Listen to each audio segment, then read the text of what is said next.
Hello everyone, and welcome to the podcast of English composer Ondrej Downes. My name is Paula Downes. I am Andrew's younger daughter, and on today's show I am so delighted to introduce you to Ondrej Vrabec, outstanding principal horn player of the Czech Philharmonic Orchestra.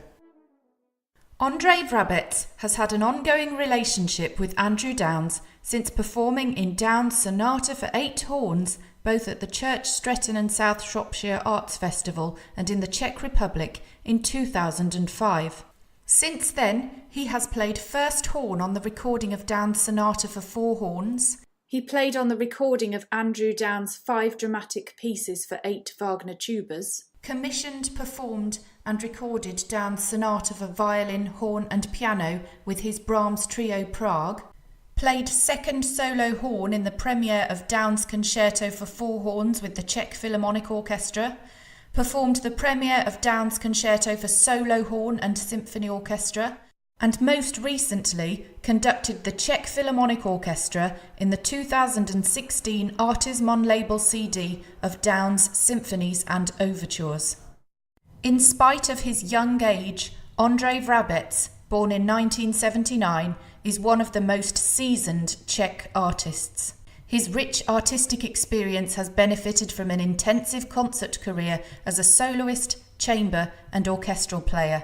Without further ado, here is Ondrej Vrabec. Hi Ondrej, and welcome to our podcast. Good evening. Thank you so much for coming on our show. A pleasure. Thank you so much for the invitation. Oh, it's wonderful to have you. So you were 17 when you became principal horn player of the Czech Philharmonic Orchestra. Can you tell us about your life up to this point? How did you get into music in the first place? It was actually not that easy process because first I started to play recorder, which was not my, let's say, pleasure. It did not make much fun to me. Right. And actually it did not make much fun to my teacher as well. So after 2 years of trying to master this instrument, he became very angry in the lesson. Oh, no. And he just dropped the flute on the ground and he said, "This is not instrument for you. Oh, wow. So you should play something better." So he gave me a trumpet. Right. And since I saw this instrument for first time, I fall in love with it. So I started to practice quite hard. And just in 3 weeks, I had my first concert on trumpet. And then he thought just like 3 weeks, I played some children's song in my school. And then after maybe 4 months or something like that, he said, "I believe that your lips were born for French horn." So he gave me French horn. And it seems that from that moment I fell in love with this instrument. And it was just like 3 years later I decided to be a professional musician. So everyone around me was just like laughing because I was so young. But I said, no, I want to try. I want to be a professional musician. And it became true a few years later, actually. Wow. So how old were you when you first started to play the French horn? It was about 8. Was it love at first sight? Yeah, it was actually. Yeah, it was love at the first time. Yeah. I was, polishing my instrument every day and I really liked shiny metal and I was very proud, carrying that big case with me everywhere, and it really makes a lot of fun to me. So I decided to be professional on this. That's brilliant. And how did you feel when you got the job of principal horn player of the Czech Philharmonic Orchestra? Maybe at that time I was a bit proud, self-proud, to say. Yeah. I could see all the difficulties, and it also took so much process to master the skills for this position. And it was also not very easy to hold this position because so many older players were actually not really friendly to me and not yet happy with my playing. So in the beginning I was not really respecting their advices, and that caused a lot of tension, but maybe at the same time was the reason why I could stay the position until now, because I was simply not losing my confidence and my nerves. So that's why I'm actually doing this job for over 2 decades. Yeah, wow. The first extract I'm going to play today is from a recording you played on of music by Ondrej Downes, and this is a movement from 5 dramatic pieces for 8 Wagner tubas. Please tell me about Wagner tubas and what they are like to play. Wagner tuba is an uneasy instrument because, however, it has the same range like French horn. You use the same mouthpiece, and the technique of playing, fingering, everything else, it's absolutely the same like French horn. Right. It is the size of the bore, which of the instrument that makes a lot of troubles to the sound. And however, the sound is such beautiful and rich and mellow, it's not really easy to play the instrument, especially when considering the tuning and the legato playing or what else.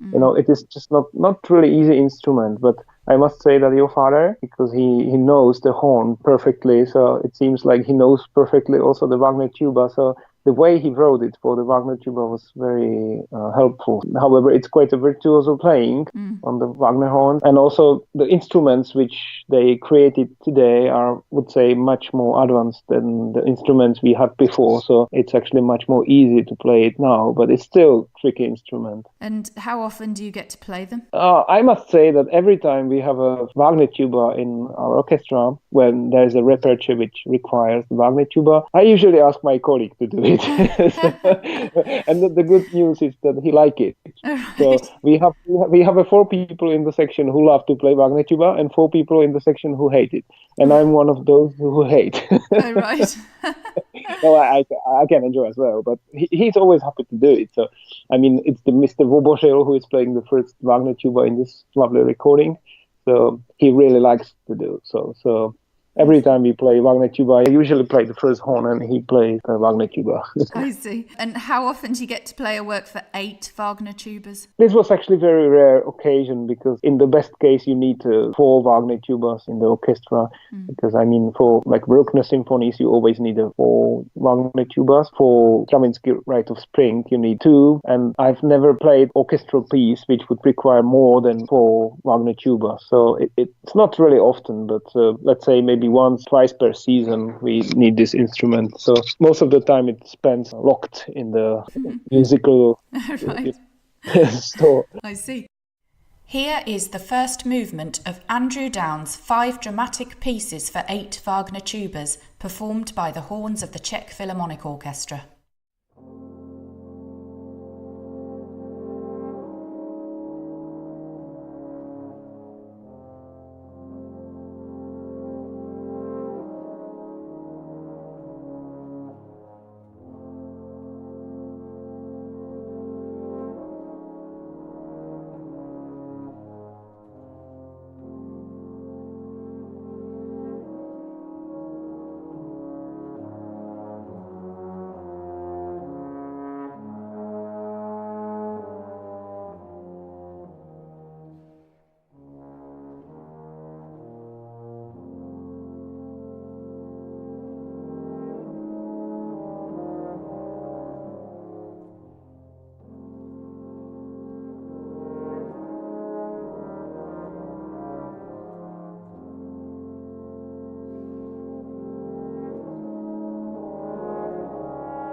You can purchase that CD and WAVs and MP3 files at andrewdownes.com.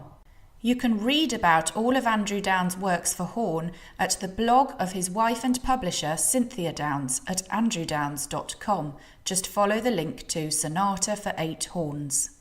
So tell us more about your chamber music playing. I've been always very active on the field of chamber music, and I'm still trying to keep at least one of my legs into the chamber music field. The most interesting names were like the bassoonist Sergio Azzolini, which is the 4th number 1 bassoon, or like Maurice Bourque, oboist, who is one of the most famous French oboe players of the older generation. And there were some ensembles which I was joining, and to name some of them, it's like Prague Wind Quintet, which I was not a regular member of that, but was playing quite often, or like my Brahms Trio Prague, or Juventus Wind Quintet, or quite many ensembles, but not many of them survived until today because both me and my colleagues become busy with their orchestra positions and their teaching and whatever, traveling. So only like 2 ensembles survived until today, which is the Philharmonia Octet and Brahms Trio Prague, which is my most favorite ensemble actually.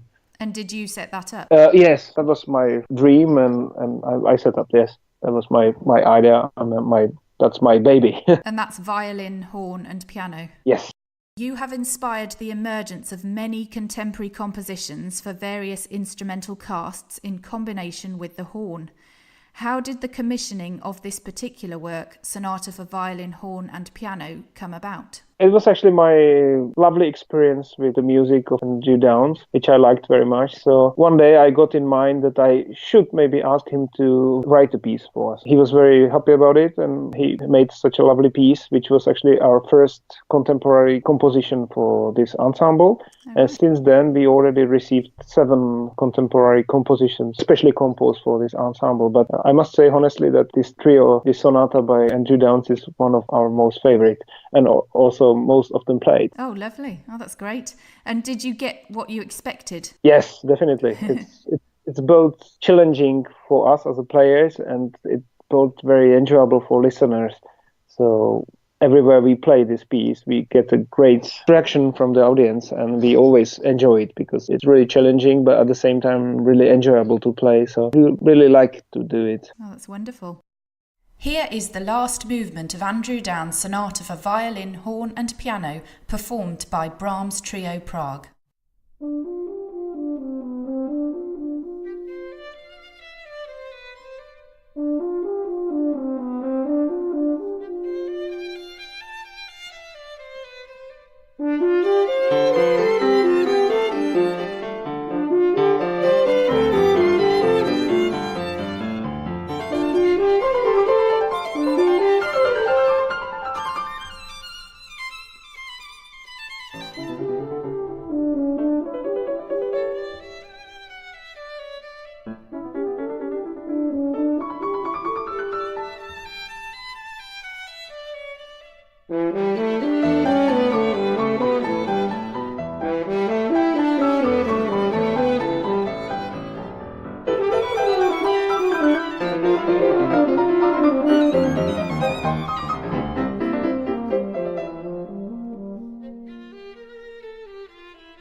You can purchase that amazing recording at andrewdownes.com.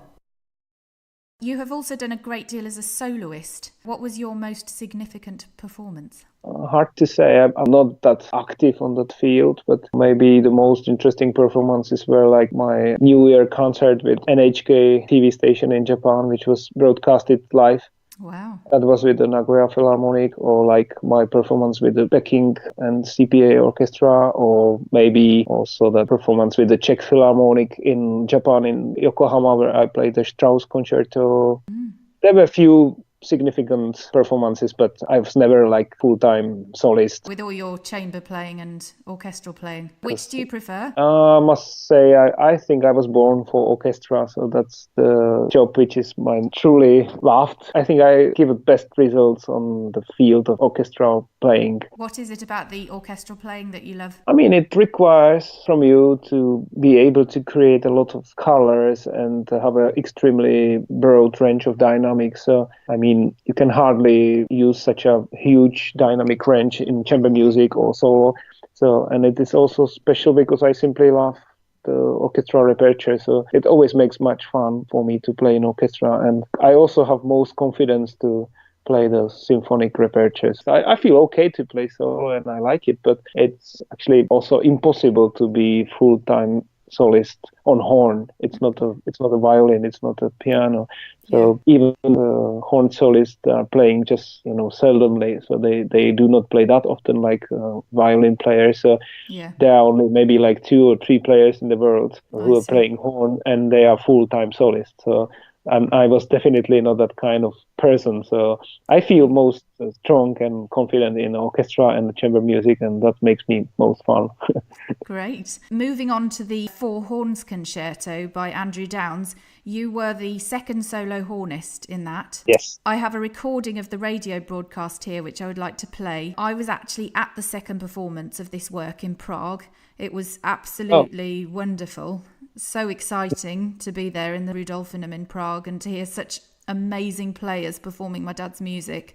What are your memories of the event? That was a big fun because that concerto is crazily virtuous and really challenging. So, and our first horn player was Mr. Radek Baborák, who is one of the most famous horn soloists in the world. And right. To be playing with him such a difficult and lovely piece was real fun. And to say honestly, Andrew was not saving the chops of any of us because both the first and both the fourth horn are actually equally difficult. So right. it was a real fun. And we actually had 2 performances because we played it live with the Czech Philharmonic and we also recorded with the Czech radio. Yeah. We had a lot of fun with that, and I would like to play once more, but it is also challenging for the orchestra. So I don't know. We can immediately find an ensemble who can do it. Yeah. Here is Ondrej Downes' Concerto for 4 Horns, performed by the Czech Philharmonic Orchestra on Czech radio.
You can hear the whole of that performance at andrewdownes.com. And then Andrew wrote a solo horn concerto for you, didn't he? Have you had other horn concertos written for you? So far, I have about, I would say, maybe 7 or 8 concertos written for me and dedicated to me.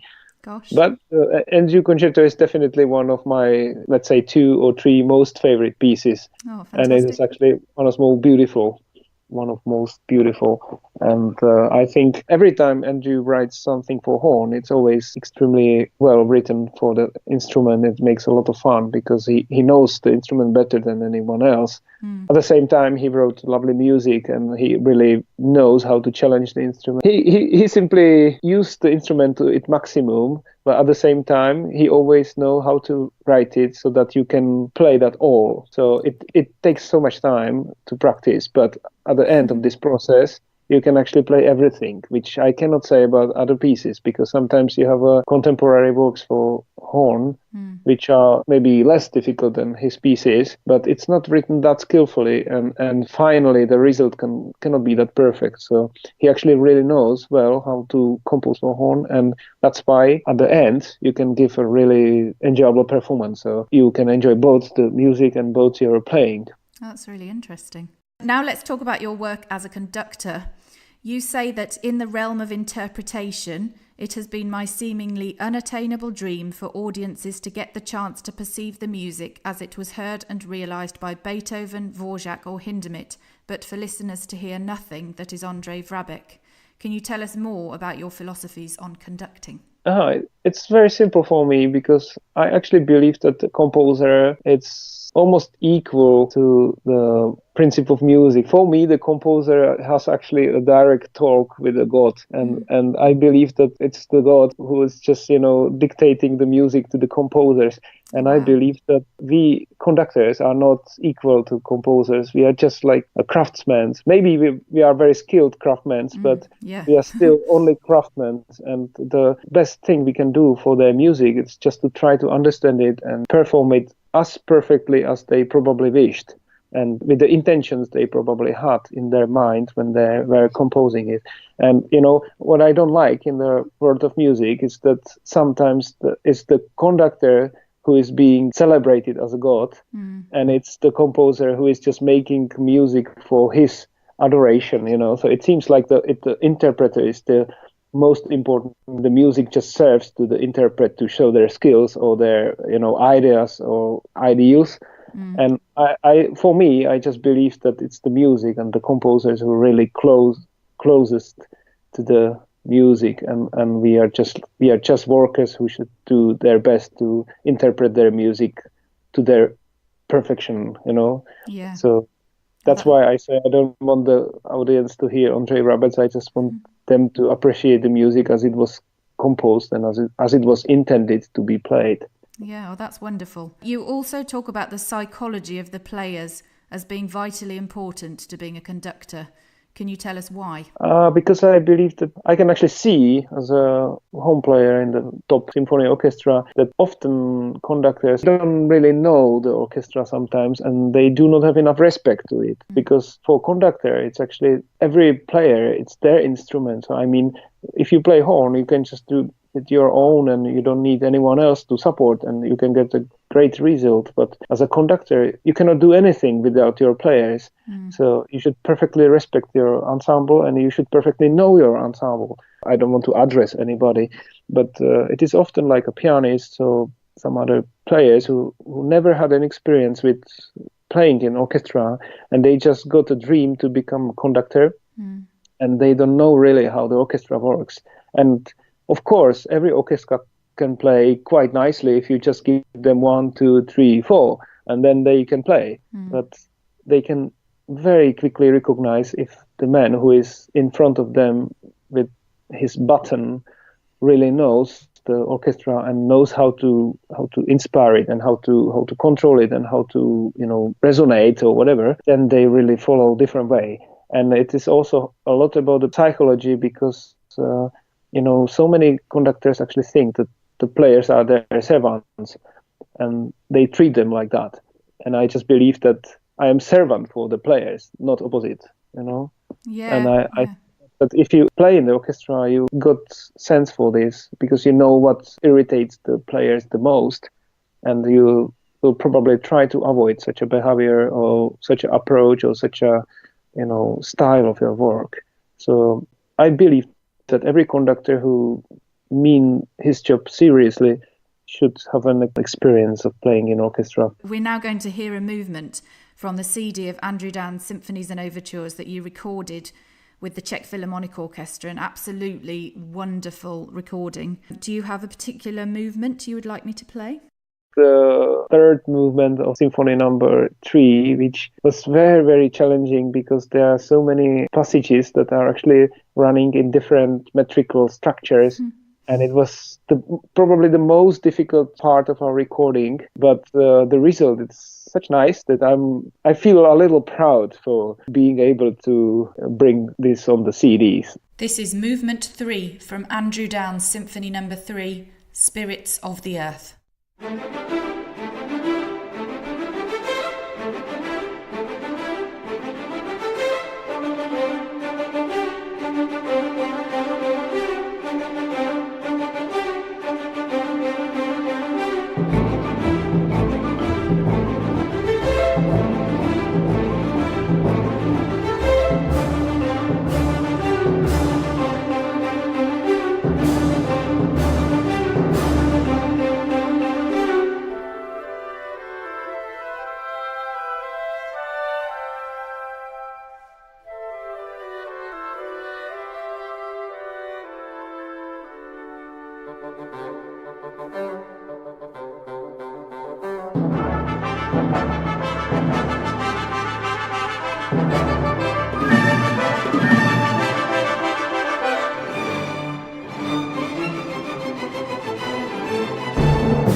That was the Czech Philharmonic Orchestra under Ondrej Vrabec from their CD of Andrew Downes' Symphonies and Overtures, released by Artisman in 2016. You can purchase this CD at andrewdownes.com.